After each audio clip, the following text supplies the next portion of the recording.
So I've drawn out these 4 scenarios here. And what we want to talk about is what type of reaction is likely to happen in each of these scenarios. And if there is some type of reaction, how fast is it likely to occur? So let's look at this first scenario up here. I have an iodide anion, which we saw in the last video is a very strong nucleophile. So this right here is very, very strong nucleophile. And actually, we have the iodide anion in every one of these scenarios. So in every one of these scenarios, we have this very strong nucleophile. And let's see the other reagent that it might react with. Here I have a methyl carbon that's attached to a fluorine, or if we actually name this actual molecule, this would be what? This would be fluoromethane, just because we only have 1 carbon there. But when I say it's a methyl carbon, that means that this carbon is only attached to other hydrogens. It's CH3. It's not attached to any other carbons. Let me label all of them right now. So in this scenario right here, I have a methyl carbon. It's a methyl carbon, not attached to any other carbons. It is attached to this fluorine. And if we kind of pattern match based on other things, maybe fluorine is our leaving group. But what's left over, the substrate, we have this methyl carbon in the middle of it. Over here, this would be a primary carbon. It is only attached to 1 other carbon. So this is a primary carbon. It's attached to 1 other carbon. This one right here is secondary. It's attached to 2 other carbons. It's a secondary carbon. And then finally, this is a tertiary carbon. It's attached to 1, 2, 3 other carbons. So that right there is tertiary. So we've already identified the difference between the scenarios. All of them have this very strong nucleophile. And then the reagent, the thing that it might react with, the carbon in the middle has different levels of, I guess you could say, connectivity to other carbons. This has no connectivity. This is connected to 1 other carbon, 2 other carbons, 3 other carbons. So what's likely to happen here? Well, strong nucleophile. And let's say I'm not going to go too much into the solution just yet. I'll do a future video on that, probably the next one. But we have a strong nucleophile. Let's just say this is a good solution for doing SN2 reactions.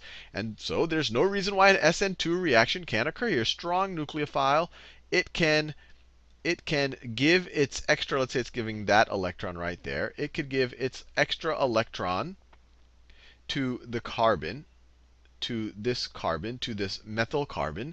And right as it's doing it, this fluorine could take away the electron from carbon, could take away that electron. So that electron could go to fluorine. So what I've just drawn here is an SN2 reaction. Once again, S stands for substitution, N stands for nucleophile, and then the 2 means that both of the reagents are active in, this really is only 1 step of the process, but in the slowest part of the process. And this is the slowest part of the process. This is actually the whole process right here. So we get an SN1 reaction. We get SN1 reaction going on. So we have a substitution with a SN2 reaction. I want to be very careful here. SN2 reaction. We have substitution with a nucleophile, and both reactants are present during the rate determining step. And there's only 1 step here. So both of these are involved. Now let's think about what happens in this scenario over here on the right. What's going to happen over here? Well, once again, strong nucleophile. It's not too different. Now this is a primary carbon. We have a little CH3 group over here.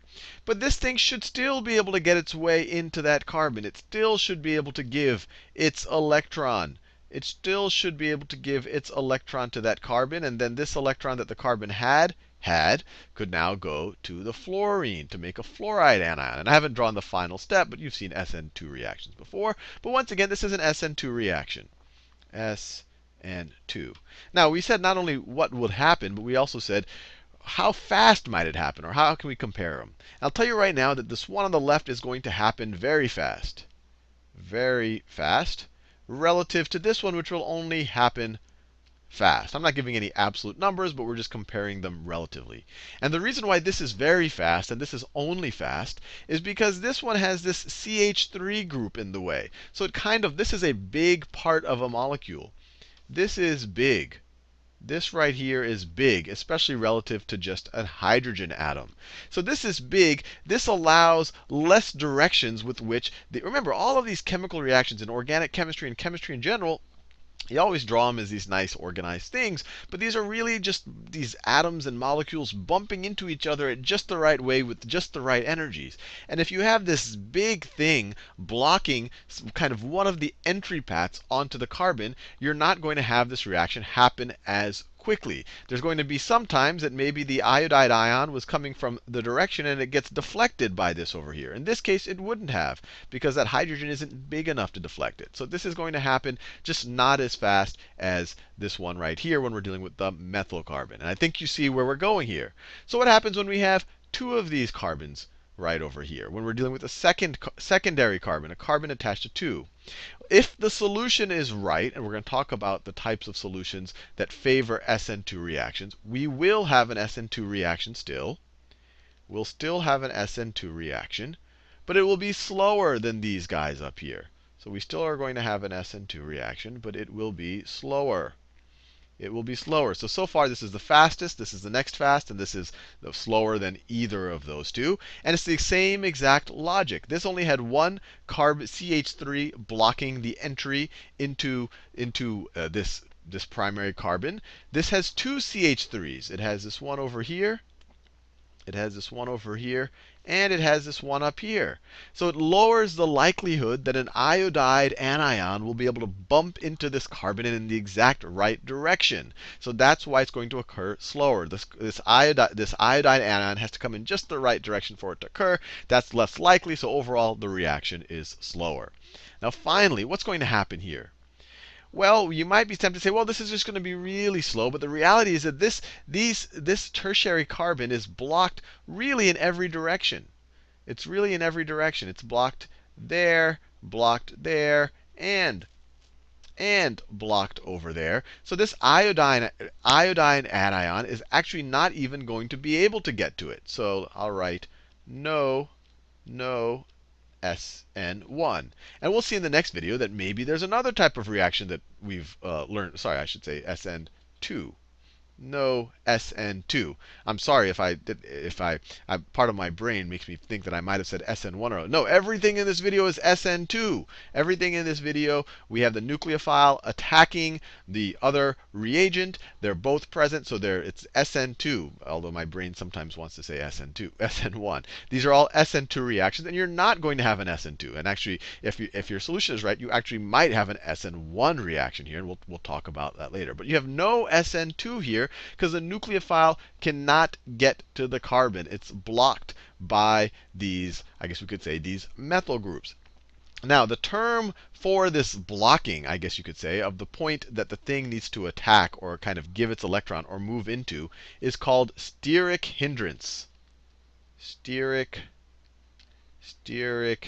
hindrance. You know what it means to hinder something. It's you're making it hard for it to happen. And steric just means kind of three-dimensional, or kind of the shape of the three-dimensional shape of things hindrance. So by the virtue of the three-dimensional shape of this, or kind of the way that this is made up, it's blocking the reaction from happening. It's hindering the reaction. So the big takeaway from here is you're only going to have an SN2 reaction. You're going to have a very fast SN2 reaction if you're dealing with a methyl carbon. A little bit slower if you're dealing with a primary carbon. If you have a secondary carbon that's blocked by two other carbons, it might happen if the solution is just right, but it's going to happen very slowly. And if it's completely blocked, then you're going to have no reaction. And the one last thing, you might be saying, well, hey, how can I not come from the other side? You can't come from the other side because the point that you want to kind of give the electron that is taking away is kind of being blocked by the fluorine in this situation. That SN2 reactions will only happen on the opposite side from the leaving group. Just as a reminder, this is the nucleophile. This is the leaving group. And SN2 reactions, the nucleophile goes from one end, and then the leaving group leaves from the other. It cannot happen on the same side, which actually makes a lot of sense if you think about it. That's as opposed to the SN1 reaction, where it can happen on the same side. And what we'll see is if the solution is right, this type, having a mixture of this and this, would actually favor SN1. I'll do a whole video on that, but you could think about what happens. If the solution is right, the fluorine can take this electron first, then this will become a carbocation. And this would actually be a very stable carbocation. The very same thing that was causing steric hindrance will actually make this a stable carbocation. And then that will make it favorable for a nucleophile, really even a weak nucleophile, to I guess, attack it or to bond to it or to give it its electron.